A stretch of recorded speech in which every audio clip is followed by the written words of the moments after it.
Chapter 4 भविष्यवाणी और पूर्ति। फिर टार्जन ने अपना ध्यान उस आदमी की ओर लगाया। उसने नीग्रो को बचाने के लिए नूमा को नहीं मारा था, उसने तो सिर्फ शेर से बदला लेने के लिए ऐसा किया था। लेकिन अब जब उसने देखा कि बूढ़ा आदमी उसके सामने असहाय पड़ा है और मर रहा है, तो उसके जंगली दिल में दया जैसी कोई चीज आ गई।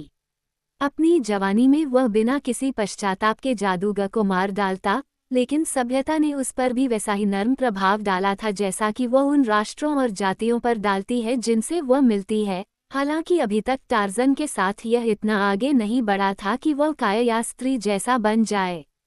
उसने एक बूढ़े आदमी को तड़पते और मरते हुए देखा, और वह झुका और उसके घावों को टटोला और खून के बहाव को रोका।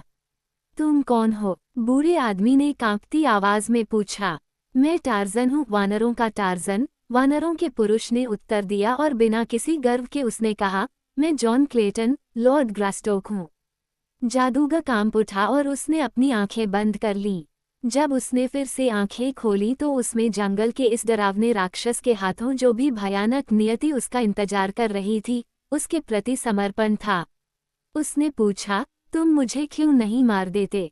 टार्जन ने पूछा, मैं तुम्हें क्यों मारूं? तुमने मुझे कोई नुकसान नहीं पहुंचाया है, और वैसे भी तुम पहले से ही मर रहे हो। नूमा, शेर ने तुम्हें मार डाला है, तुम मुझे नहीं मारोगे। कांपती हुई बूढ़ी आवाज में आश्चर्य और अविश्वास झलक रहा था। टार्जन ने जवाब दिया, अगर मैं कर पाता तो तुम्हें बचा लेता, लेकिन ऐसा नहीं हो सकता। तुमने क्यों सोचा कि मैं तुम्हें मार डालूंगा?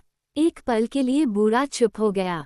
जब उसने बात की तो जाहिर तौर पर उसने हिम्मत जुटाने की थोड़ी कोशिश की थी। मैं तुम्हें बहुत पहले से जानता था, उसने कहा, जब तुम मुखिया मबोंगा के देश के जंगल में घूमते थे। जब तुमने कुलोंगा और बाकी लोगों को मारा था, और जब तुमने हमारी झोपड़ियां और जहर की डिब्बी लूटी थी, तब मैं पहले से ही एक जादूगर था। पहले तो मुझे तुम्हारी याद नहीं आई, लेकिन आखिरकार मुझे याद आ गई, वह सफ़ेद चमड़ी वाला बंदर जो बालों वाले वानरों के साथ रहता था और मुखिया मबोंगा के गांव में जीवन को दयनीय बना देता था। जंगल का देवता मुनांगो कीवती, जिसके लिए हम अपने दरवाजे के बाहर खाना रखते थे और जो आकर उसे खाता था। मरने से पहले मुझे बताओ, तुम इंसान हो या शैतान? टार्जन हंसा और बोला, मैं एक आदमी हूँ। बूढ़े ने आह भरी और अपना सिर हिलाया। तुमने मुझे सिम्बा से बचाने की कोशिश की है, उसने कहा। इसके लिए मैं तुम्हें इनाम दूंगा। मैं एक महान जादूगर हूँ। मेरी बात सुनो, गोरे आदमी। मैं तुम्हारे आगे बुरे दिन देख रहा हूँ। यह मेरे अपने खून में लिखा है, जिसे मैंने अपनी हथेली पर लगाया है। तुमसे भी बड़ा कोई देवता उठेगा और तुम्हें मार गिराएगा। वापस लौट जाओ, मुनंगो कीवती। इससे पहले कि बहुत देर हो जाए, वापस लौट जाओ। खतरा तुम्हारे आगे है और खतरा पीछे छिपा है, लेकिन खतरा आगे और भी बड़ा है। मैं देख रहा हूँ। वह रुका और एक लंबी, हौंफती हुई सांस ली। फिर वह एक छोटे, झुर्रीदार ढेर में सिमट गया और मर गया। टार्जन को आश्चर्य हुआ कि उसने और क्या देखा था। बहुत देर हो चुकी थी जब वानर पुरुष ने फिर से बोमा में प्रवेश किया और अपने काले योद्धाओं के बीच लेट गया। किसी ने उसे जाते नहीं देखा था और किसी ने उसे वापस आते नहीं देखा था। सोने से पहले उसने बूढ़े जादूगर की चेतावनी के बारे में सोचा और जागने के बाद भी उसने इसके बारे में सोचा, लेकिन वो वापस नहीं लौटा क्योंकि वह निडर था। हालांकि अगर उसे पता होता कि दुनिया में सबसे ज्यादा प्यार करने वाले के लिए क्या होने वाला है, तो वह पेड़ों के बीच से उड़कर उसके पास पहुंच जाता और ओप के सोने को हमेशा के लिए उसके भूले हुए भंडार में छिपा रहने देता।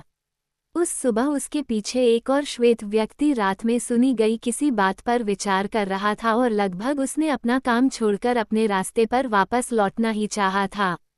ये हत्यारा वेरपर था, जिसने रात के सन्नाटे में अपने आगे के रास्ते पर दूर से एक ऐसी आवाज सुनी थी जिसने उसकी काया आत्मा को आतंक से भर दिया था। एक ऐसी आवाज जिसे उसने अपने पूरे जीवन में पहले कभी नहीं सुना था।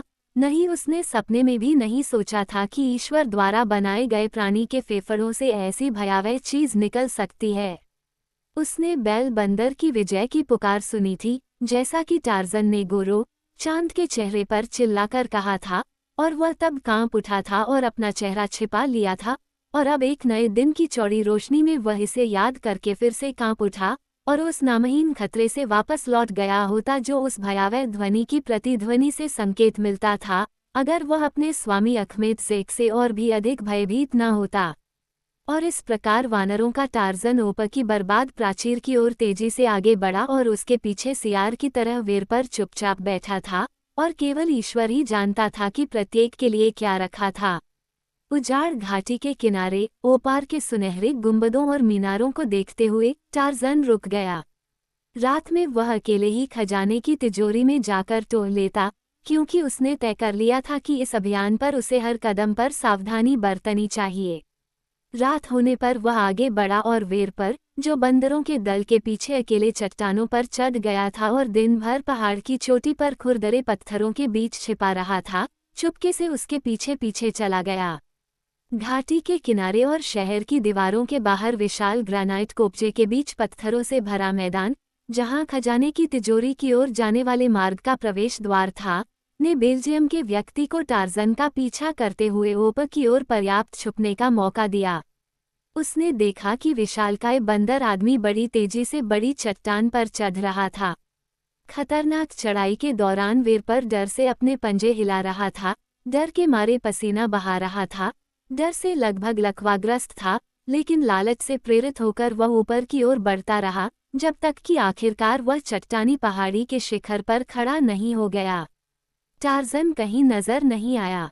कुछ समय के लिए वेर पर पहाड़ी की चोटी पर बिखरे छोटे पत्थरों में से एक के पीछे छिप गया, लेकिन अंग्रेज के बारे में कुछ भी न देख पाने या न सुन पाने के कारण वह अपने छिपने के स्थान से निकलकर अपने आसपास की जगह की व्यवस्थित खोज करने लगा, इस उम्मीद में कि वह टार्जन के लौटने से पहले भागने के लिए पर्याप्त समय में खजाने का स्थान खोज लेगा, क्योंकि यह बेल्जियम का केवल सोना ढूंढने की इच्छा थी, ताकि टार्जन के चले जाने के बाद वह अपने अनुयायियों के साथ सुरक्षित वापस आ सके और जितना सोना ले जा सके।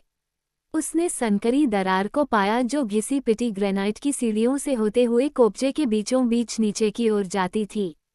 वह सुरंग के अंधेरे मुहाने तक पहुंच गया जहां रनवे गायब हो गया था, लेकिन यहाँ वह रुक गया। उसे अंदर जाने का डर था, कहीं ऐसा न हो कि उसे टार्जन वापस लौट आए। वानर मानव उससे बहुत आगे पथरीले रास्ते से अपना रास्ता टटोलता हुआ, जब तक कि वह प्राचीन लकड़ी के दरवाजे तक नहीं पहुंच गया।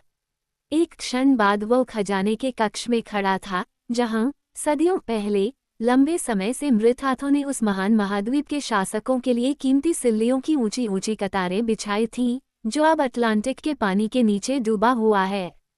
भूमिगत तिजोरी की शांति को कोई आवाज नहीं तोड़ रही थी। इस बात का कोई सबूत नहीं था कि किसी और ने उस भूली हुई दौलत को खोज लिया था, जब से आखिरी बार वानर मानव उसके छिपने की जगह पर आया था। संतुष्ट होकर टार्जन मुड़ा और कोपचे के शिखर की ओर अपने कदम वापस खींचे। वेरपर ने अपने उभरे हुए ग्रेनाइट के कंधे की आड़ में उसे सीढ़ियों की छाया से ऊपर जाते और पहाड़ी के किनारे की ओर बढ़ते देखा, जो घाटी के किनारे की ओर थी, जहां वजीरी अपने मालिक के संकेत का इंतजार कर रहे थे। फिर वेरपर चुपके से अपने छिपने के स्थान से फिसलकर प्रवेश द्वार के उदास अंधेरे में गिर गया और गायब हो गया। टार्जन ने कोपचे के किनारे रुककर शेर की तरह दहाड़ते हुए अपनी आवाज उठाई। 2 बार नियमित अंतराल पर उसने पुकार दोहराई। तीसरी पुकार की गूंज के शांत हो जाने के बाद कई मिनट तक वह चुपचाप खड़ा रहा, और फिर दूर घाटी के उस पार से धीरे धीरे एक उत्तर देने वाली दहाड़ आई। 1 बार, 2 बार, 3 बार। वजीर सरदार बसूली ने सुना और जवाब दिया। टार्जन फिर से खजाने की तिजोरी की ओर बढ़ा, ये जानते हुए कि कुछ ही घंटों में उसके अश्वेत उसके साथ होंगे, ऊपर के अजीबोगरीब आकार के सुनहरे सिल्लियों में एक और खजाना ले जाने के लिए तैयार। इस बीच वह जितना संभव हो सके उतनी कीमती धातु को कोपचे के शिखर तक ले जाएगा। बसूली के कोपचे पहुंचने से पहले 5 घंटों में उसने 6 चक्कर लगाए, और उस समय के अंत में उसने 48 सिल्लियां विशाल शिलाखंड के किनारे तक पहुंचा दी। प्रत्येक चक्कर में वह इतना भार ढो रहा था कि 2 साधारण आदमी लड़खड़ा सकते थे। फिर भी उसके विशालकाय शरीर में थकान का कोई लक्षण नहीं दिखाई दे रहा था, क्योंकि वह अपने श्यामवर्ण योद्धाओं को उस रस्सी के सहारे पहाड़ी की चोटी पर चढ़ाने में मदद कर रहा था जो इस उद्देश्य के लिए लाई गई थी। 6 बार वह खजाने के कमरे में वापस आया था, और 6 बार बेल्जियम का वेर पर लंबी तिजोरी के दूर के छोर पर काली छाया में दुबका हुआ था। एक बार फिर बंदर आदमी आया और इस बार उसके साथ 50 लड़ाकू आदमी आए, जो दुनिया के एकमात्र प्राणी के प्यार में कुली बन गए थे, जो अपने भयंकर और अभिमानी स्वभाव के कारण ऐसी नीच सेवा कर सकते थे। तिजोरियों से 52 और सिल्लियां निकली, कुल मिलाकर 100 हो गई, जिन्हें टार्जन अपने साथ ले जाना चाहता था। जब आखिरी वजीर कक्ष से बाहर निकल गया तो टार्जन ने उस शानदार दौलत की आखिरी झलक पाने के लिए पीछे मुड़कर देखा, जिस पर उसके 2 आक्रमणों का कोई खास असर नहीं हुआ था। इससे पहले कि वह अपने साथ लाई गई एकमात्र मोमबत्ती को बुझाता और जिसकी टिमटिमाती रोशनी ने दफन कक्ष के अभेद्य अंधेरे में पहली राहत देने वाली किरणें डाली थीं, जिसे वह अनगिनत युगों से जानता था जब से वह मनुष्य द्वारा भुला दिया गया था। टार्जन का मन उस पहले अवसर पर वापस चला गया जब उसने खजाने की तिजोरी में प्रवेश किया था, जब वह मंदिर के नीचे गड्ढों से भाग रहा था, जहां उसे सूर्य उपासकों की उच्च पुजारिन ने छिपा दिया था। उसे मंदिर के भीतर का वह दृश्य याद आया, जब वो बलि की वेदी पर लेटा था, जबकि ला ऊंची तलवार लिए उसके ऊपर खड़ी थी और पुजारियों की कतारें कट्टरता के उन्माद में अपने शिकार के गर्म खून के पहले फव्वारे की प्रतीक्षा कर रही थीं, ताकि वे अपने सुनहरे प्यालों को भर सकें और अपने ज्वलंत भगवान की महिमा के लिए पी सकें। पागल पुजारी था द्वारा किया गया क्रूर और खूनी व्यवधान कपि पुरुष की स्मरणीय आंखों के सामने स्पष्ट रूप से गुजर गया। घृणित प्राणी की पागल रक्त पिपासा के आगे भक्तों का पलायन, ला पर क्रूर हमला और स्वयं उसका वह भयंकर त्रासदी का हिस्सा, जब उसने क्रोधोपिरिन के साथ युद्ध किया था और उसे उस पुजारिन के चरणों में मृत छोड़ दिया था, जिसे उसने अपवित्र कर दिया था। ये और भी बहुत कुछ टार्जन की यादों में घूम रहा था जब वो फीके पीले रंग की धातु की लंबी परतों को देख रहा था। उसे आश्चर्य हुआ कि क्या ला अभी भी उस बर्बाद शहर के मंदिरों पर राज करती है जिसकी ढहती दीवारें उसके इर्द गिर्द की नींव पर खड़ी हैं। क्या उसे आखिरकार अपने किसी विचित्र पुजारी के साथ विवाह करने के लिए मजबूर किया गया था? ये वास्तव में एक भयानक भाग्य लग रहा था, इतनी खूबसूरत महिला के लिए। अपने सिर को हिलाते हुए टार्जन टिमटिमाती हुई मोमबत्ती के पास गया, उसकी कमजोर किरणों को बुझाया और बाहर निकलने की ओर मुड़ गया। उसके पीछे जासूस उसके चले जाने का इंतजार कर रहा था। उसने वह रहस्य जान लिया था जिसके लिए वह आया था, और अब वह अपने इंतजार कर रहे अनुयायियों के पास वापस आ सकता था, उन्हें खजाने की तिजोरी में ले जा सकता था और जितना सोना वे नीचे दबा सकते थे, उसे ले जा सकता था। वजीर सुरंग के बाहरी छोर पर पहुंच चुके थे और कोपचे के शिखर की ताजी हवा और स्वागत योग्य तारों की रोशनी की ओर ऊपर की ओर बढ़ रहे थे, इससे पहले कि टार्जन ने स्वप्न के रोकने वाले हाथ को झटक दिया और धीरे धीरे उनके पीछे चल पड़ा। एक बार फिर, और उसने सोचा, आखिरी बार उसने खजाने के कमरे का विशाल दरवाजा बंद कर दिया। उसके पीछे अंधेरे में वेर पर उठा और अपनी सिकुड़ी हुई मांसपेशियों को तान दिया। उसने हाथ आगे बढ़ाया और प्यार से पास की मंजिल पर रखे एक सुनहरे पिंड को सहलाया। उसने उसे उसके प्राचीन विश्राम स्थल से उठाया और अपने हाथों में तौला। उसने लालच के उन्माद में उसे अपनी छाती से लगा लिया। टार्जन ने स्वप्न देखा कि उसके सामने सुखद घर वापसी है, उसके गले में प्यारी बाहें हैं और उसका कोमल गाल उससे सटा हुआ है, लेकिन उस स्वप्न को दूर करने के लिए बूढ़े ओझा और उसकी चेतावनी की स्मृति उभरी।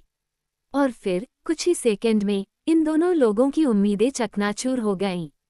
एक तो आतंक के आतंक में अपना लालच भी भूल गया, जबकि दूसरा अतीत को भूल गया। एक नुकीला पत्थर का टुकड़ा उसके सिर पर आकर लगा और उसके सिर पर गहरा घाव हो गया।